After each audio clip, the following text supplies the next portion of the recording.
마르코가 전한 거룩한 복음입니다. 그때 요한의 제자들과 바리사이들이 단식하고 있었다. 사람들이 예수님께 와서 요한의 제자들과 바리사이의 제자들은 단식하는데 선생님의 제자들은 어찌하여 단식하지 않습니까? 하고 물었다. 예수님께서 그들에게 이르셨다.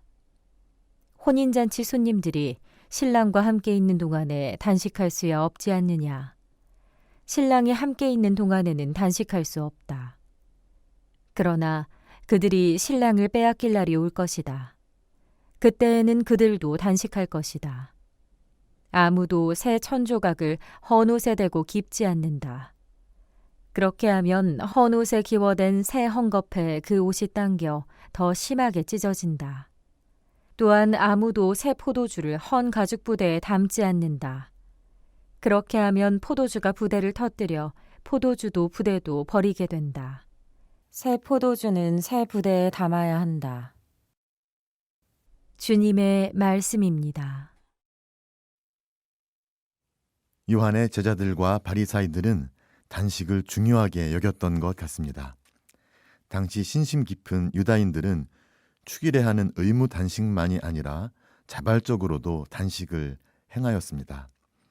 복음서의 여러 장면을 놓고 볼 때 예수님은 단식에 그렇게 큰 중요성을 부여하지 않으셨지만 그것을 반대하지도 않으셨음을 알 수 있습니다. 예수님은 단식의 의미를 상실하고 단식이라는 규정만 강조하는 것을 경계하셨던 것입니다. 이 점에서 예수님은 예언자들의 정신을 계승하고 계십니다. 단식은 극기를 배우는 것도 공로를 쌓아 보상을 받으려는 것도 아닌 구원의 원천이신 하느님께 마음을 온전히 여는 것입니다.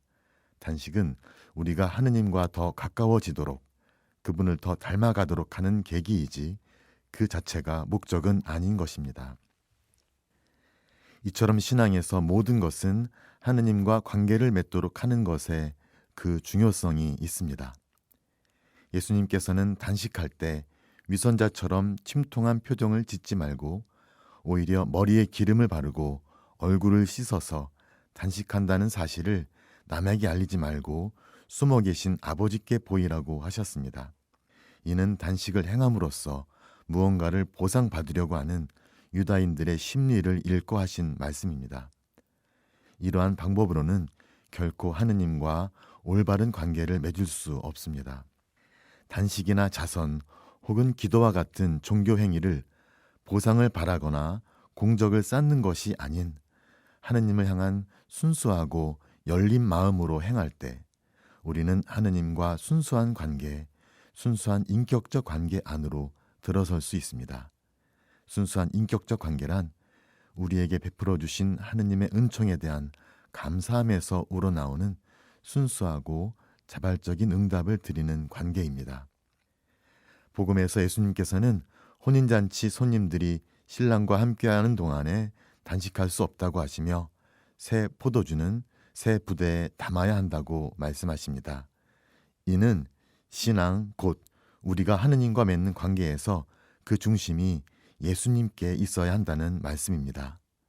하느님께서는 눈에 보이지 않는 분이십니다.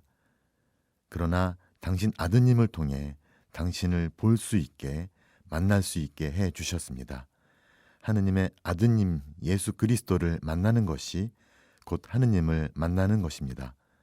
그분께서 주시는 새로운 포도주란 자신을 오로지 하느님 아버지께 드리는 삶이며 아무 보답도 바라지 않고 순수한 마음으로 드리는 봉헌의 삶입니다. 우리는 그러한 순수한 봉헌의 삶으로 초대되었으며 우리 역시 새 포도주를 마시고 새 포도주가 주는 흥겨운 삶을 살 것입니다. 종교 행위, 예식, 단식과 절제 등은 일상에서 벗어나도록 하는 역할을 합니다. 욕망에 이끌려 사는 자기 삶을 돌아보고 반성하도록 합니다. 그러나 그것만으로는 한계가 있습니다. 사람을 진정 거룩하게 하고 정화시키는 것은 사랑입니다. 거짓 없이 깨끗한 사랑일 때, 사심 없이 순수한 사랑일 때 그 사랑 앞에서 우리는 정화되는 것을 경험합니다. 그 사랑이 나를 불러주며 말을 건넬 때 그리고 그 사랑을 알아볼 때 그 어떤 것보다 더 큰 기쁨과 환희를 경험하게 됩니다. 예수님의 사랑이 바로 그러합니다. 그리스도 신자들도 단식을 하고 금육을 지킵니다. 그러나 그것은 우리가 예수님을 더 닮기 위한 것이며 그분의 순수한 사랑에 빠지도록 하기 위함입니다. 우리가 단식을 통해 예수님을 닮아 더 순수한 사랑으로 변화할 수 있을 때 우리가 이웃과 나누는 자선은 그분의 사랑을 더 강하게 증언해 줄 것입니다.